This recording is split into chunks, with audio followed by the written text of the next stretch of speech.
Christ is our victory. Daily meditations on great texts from the Book of Books.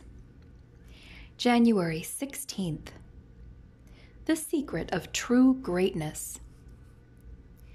He hath showed thee, O man, what is good. And what doth the Lord require of thee, but to do justly, and to love mercy, and to walk humbly with thy God? Micah 6:8. A literal translation reads, "Humble thyself to walk with God." What a strange suggestion that a human being would be humbling himself to walk with the Almighty God. Is man greater than his Maker?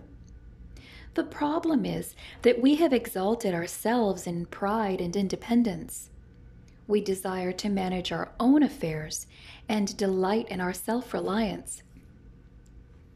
Our stubborn will resents interference from without. We pride ourselves on being self-sufficient. A child, when very young, begins to manifest this independent self-will. When my son was a little fellow, we often went for walks together. One winter day, the road was slippery with ice. As we walked along, I suggested he hold my hand or he would fall. Squaring his little shoulders, he said with an independent air, "I can walk by myself. I'm a big boy." He considered any interference on my part a restriction of his liberty. Pulling his hand from mine, he marched proudly by himself.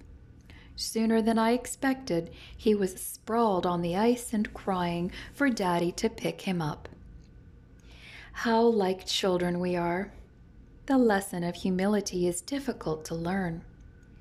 Though the path before us is fraught with dangers, we seek to walk in our own strength. By nature, we are stubborn and self-willed.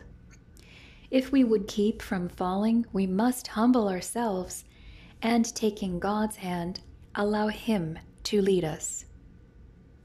The journey before us is dark, and we dare not venture out without our heavenly guide. It is much safer to walk with Him in the dark than to walk alone in the light. He is the true light that brightens our pathway to the city of God.